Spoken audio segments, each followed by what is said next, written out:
My husband threw a glass at my face and changed my whole life for the better. Now he's back to ruin it. My husband permanently scarred my face. It was exactly what I needed. My husband Jackson came home from work early and drunk, and the first thing he did once inside the door was hurl a pint glass at me.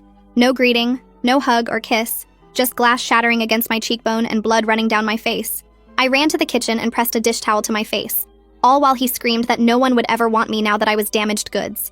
The ER doctor said the cut would leave a permanent scar running from my left temple to the corner of my mouth and asked if I wanted to file a police report. I'd covered for Jackson for years, but knowing that my face was ruined was the last straw. I'd always wanted to be a model, even though Jackson has forbidden it.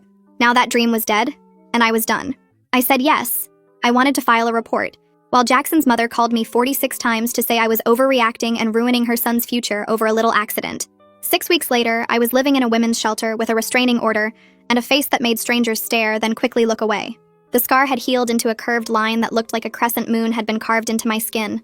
I wore hoodies with the hood up even in summer, and avoided mirrors because Jackson's voice saying "damaged goods" played on repeat in my head.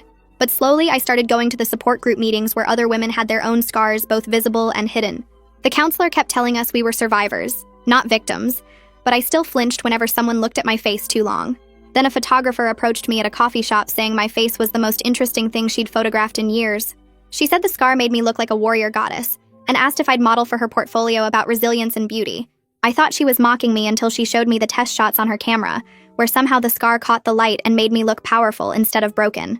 Within a month, those photos went viral on Instagram with millions of women sharing them and calling me brave and beautiful.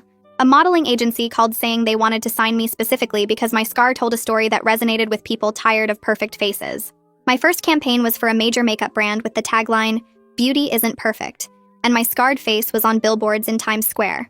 Every interview asked about the scar, and I told the truth about Jackson, and suddenly I was getting invited to speak at conferences about domestic violence. The modeling money let me start a foundation for women escaping abuse. I was on magazine covers, and women would stop me crying, saying my story gave them courage to leave their own abusers. Jackson lost everything once my story went public, and his company fired him for reputational damage. His mother called begging me to stop ruining his life, but I wasn't doing anything except telling the truth when asked.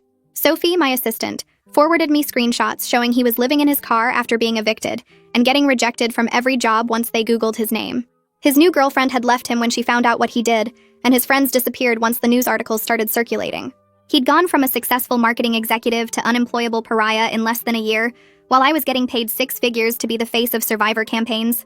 I was preparing for my TED Talk about reclaiming your narrative after trauma when my lawyer called saying Jackson was suing me for defamation and intentional infliction of emotional distress.